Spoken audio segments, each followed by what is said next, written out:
Science supplement turned out to have 1/10,000 of one dose.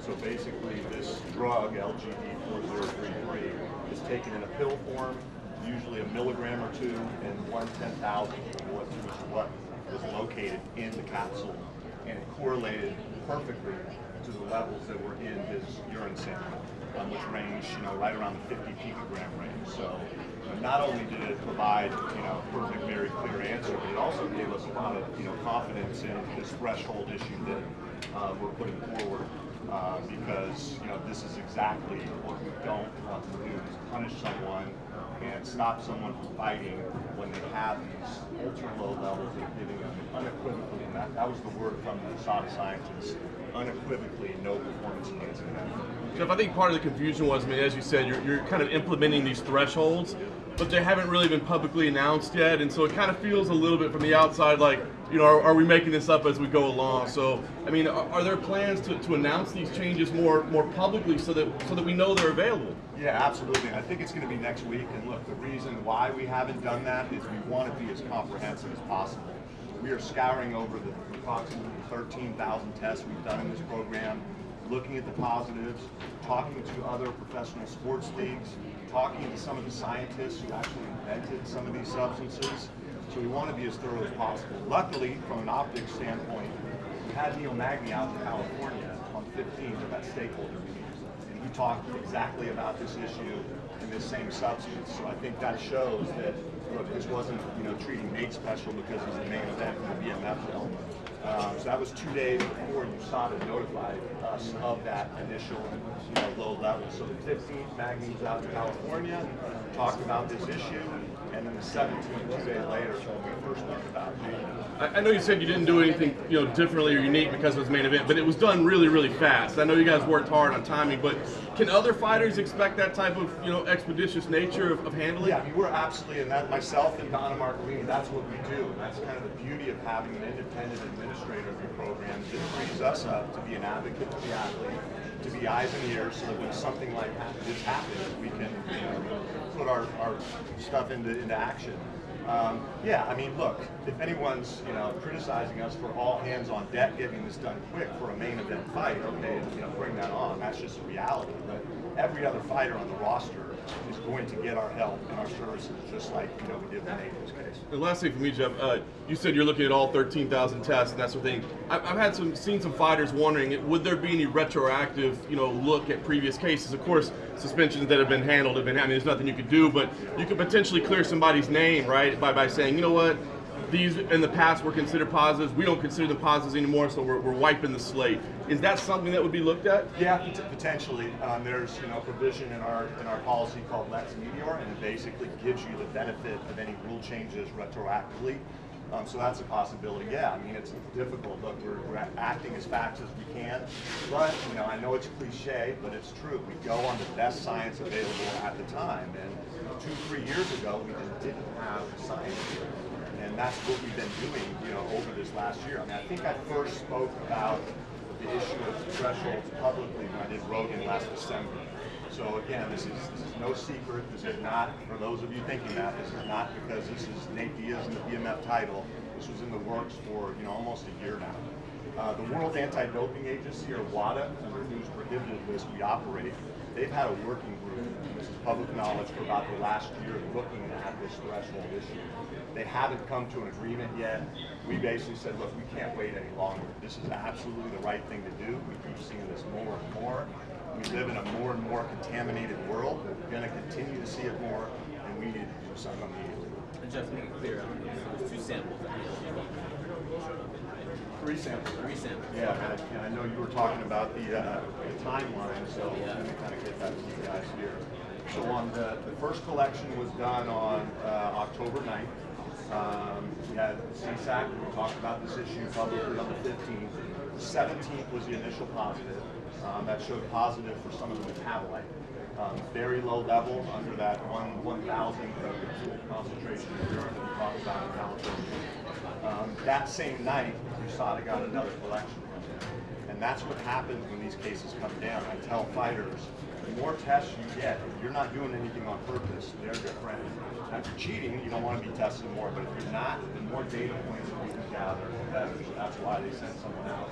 On the night of the 17th, that result came back with a parent compound of about 50 picograms. Then they did another collection. That date was the, I think, 22nd, and that came back with 49 picograms. Again, based on, he's talking to Nate when he was taking this multivitamin, it matched perfectly. And we waited, and we did this on purpose. And I know Nate came out publicly this week and said, look, UFC told me not to talk about this. He was asked who it was, and he didn't say, well, I was the one that talked to him. And I said exactly what I said. I said, look, we changed our policy now where we don't publicly announce things. You have this threshold for this substance. I think you're going to fall under. So, look, if you don't want it out there, then I wouldn't tell anybody or not talk about that. Anyone who insinuates that means we weren't going to tell the commission, that is absolutely false. The minute that first positive test came in, I called Hunter, who I reported to. Dana was brought in, and we started talking about, okay, we need to get the commission as much data as possible. Let's wait until we accumulate it all, and that's exactly what happened. Hunter said this, and Kim Sumworth, the executive director, has verified it, that he reached out to her before they said publicly this. They were And then when was the first time that Nate was involved in something? So, I mean, when we heard of the first test on the 17th, it was through his team. But yeah, that was And then Nate goes public with it on Thursday. All of us are free now. What's going on behind the scenes with you guys? So that night, the supplements he was using were at the laboratory and being tested. And I got the call, I think it was 4 in the morning, which would have been Friday by this point, saying that we actually found it on the same supplement, the last tube that they put on the machine. So the scientists were like, they were frustrated. They're like, oh, what are the odds it's going to be the last tube? It turned out it was lit up like the Christmas tree. That's something with these substances, these SARMs. Ironically, they're very, very easy to detect. Scientists told me, look, if you're an athlete trying to cheat, these would not be the substances you want to use because the term is they light up like the Christmas tree on the machine or use a detector. There's many other substances out there, and I won't talk about them because I don't want to lay a blueprint down, but it would be very difficult to detect. I have 20 years of experience talking about it, knowing what those protocols look like. SARMs are part of those protocols. Correct. A lot of Reichner. Dr. Reichner. Yep. And then as soon as it comes back that it was the DNC something at 4 a.m., is that the moment where it's like, all right, we had to wait for one more thing, that third test. Those results came back on Friday afternoon. That's why a lot of you guys were asking for a statement. We wanted to get all that data in. We didn't want to see, obviously, the number spike up, above that threshold, because that would have been a different circumstance, but it was obviously well under, and once we had that, for the statement. What would have happened if it came over? Yeah, I mean, it probably would consider it, an adverse test. I don't know. I think what this does really well is verify that those numbers that we set are appropriate. Because, 1/10,000th of a dose, what if it was double or triple that? It's still a very, very small amount. I think we still fall under that 100 picogram level. So I feel pretty comfortable. Is there any chance of a positive test on the commission test that happened? Look, that's something people criticize. There's criticism of this program out there.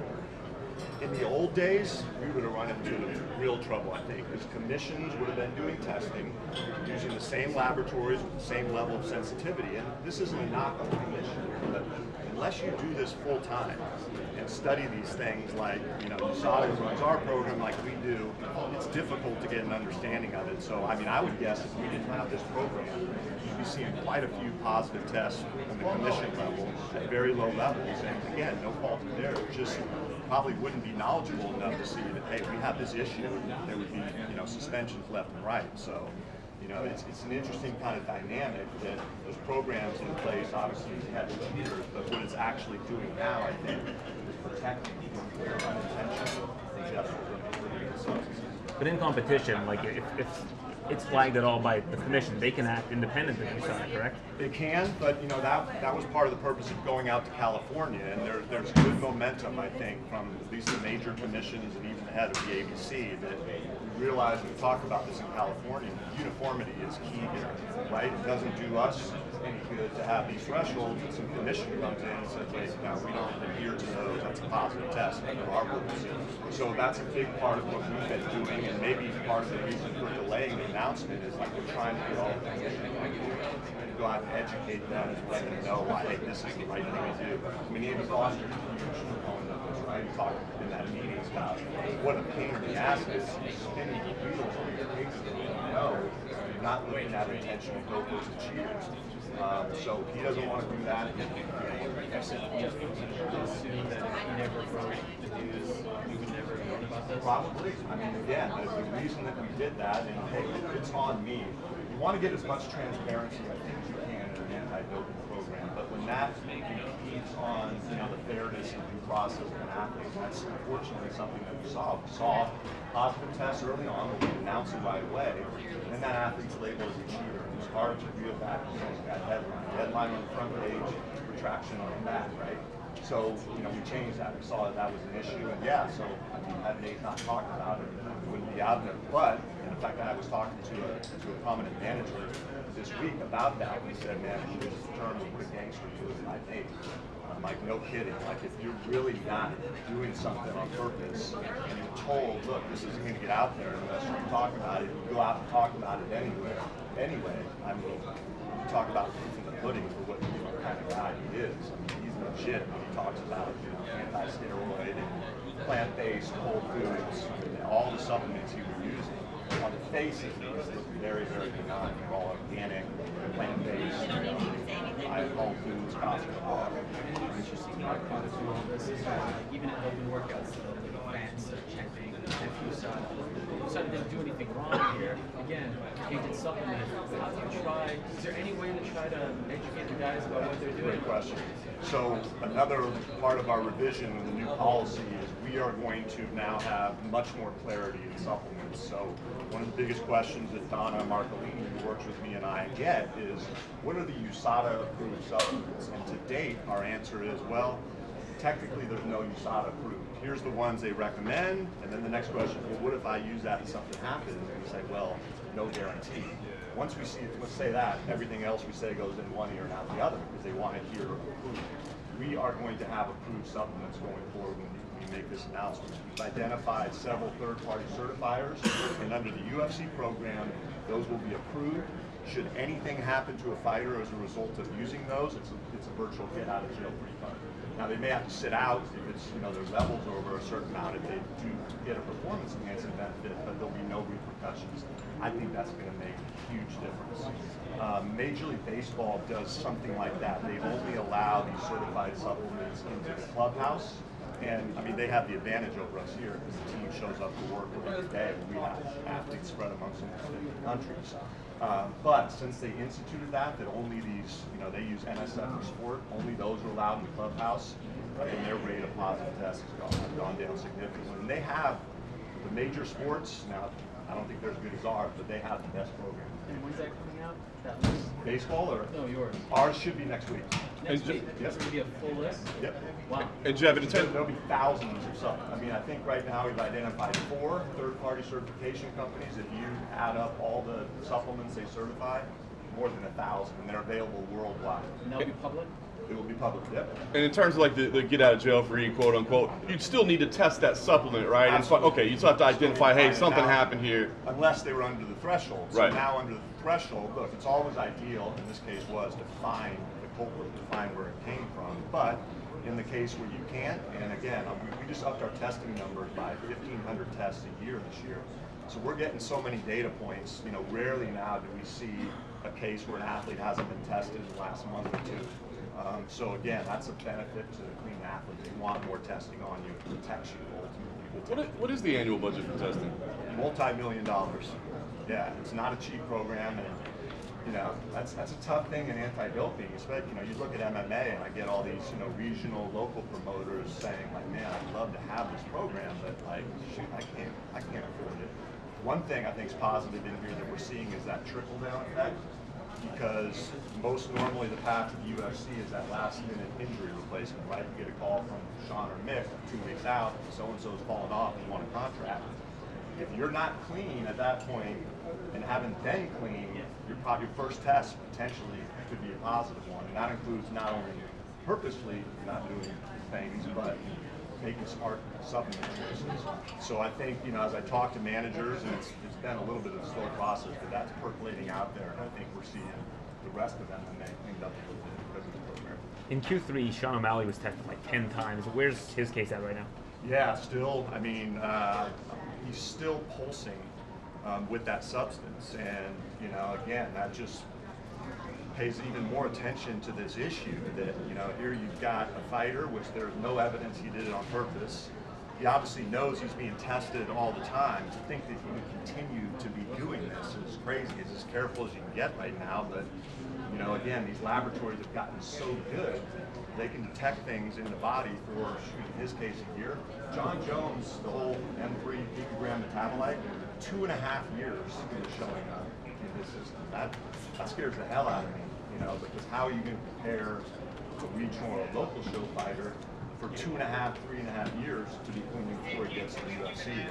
And again, that's another reason why we instituted these thresholds. The UFC signed Amir Ali Akbari, who had a history of positive drug tests. He was tested once by USADA, and now Brave has come out and said that he's fighting there. What happened with him? So he's the Iranian fighter. Yeah, so he was sanctioned by his wrestling federation. And so under our program, we looked at the rules and said, hey, you're still under sanction. He got a lifetime ban. Yeah. Was it? Along those lines. Yeah. So I guess I wasn't aware that he actually was tested once on our program, and that may have been one where it fell through the cracks initially, and they got a test on him because he didn't compete for us because we identified that he was under a lifetime ban, and we would adhere to any other sanctioning bodies like that for a sanction like that. So he's not under UFC contract now then? No. And he hasn't been sanctioned by USADA or anything along those lines? Has not. Okay. Nope. Still a little bit confused on Inhalergate. Did Greg do something wrong? Yeah, so look, in my world, and Kevin Pioli tweeted something out, in the USADA world, no. So that substance is allowed at all times, in and out of competition, as long as you keep it under a certain level. So I think it's 800 micrograms per 12 hours. Each puff of inhaler is negative. So, unless you're puffing a dozen times, you're going to stay under that. Now, the other issue, obviously, is the commission issue, and I think we all saw on tape that he asked the inspector, who's part of the commission, could he do this? And the inspector said yes. So, my understanding is technically you can't do that. The inspector was misinformed. So why is it no contest? I think because he used that substance, it's, I guess, against the rules of the commission, is my understanding. It's a little bit outside of my realm, right? Maybe more of a Mark Ryder question than Would mine. we be allowed to use it I don't think so. I think it would be okay, and most commissions would be okay with you taking a puff in the back before you walked out, but I don't think any commission allows any substances other than, water, bottled water inside. I know for sure what's in there. Greg actually, when he onboarded into this program, cleared it through Donna and I. He declared it to every time he's fought, including before the commission. So look, it wasn't evidence. He wasn't trying to hide anything. And so, since his next fight is not in the U.S., it's in Moscow, will he be allowed to? No, because we'll self-regulate and have the same rules. I think we follow like Nevada's rules. Okay. So no, we would be allowed to. Just to be clear, that it's not an anti-doping situation at all. Correct, not an anti-doping. It's more about Commission rule. regulatory in fight. Exactly. All right. Thanks, guys. Thanks, Jim.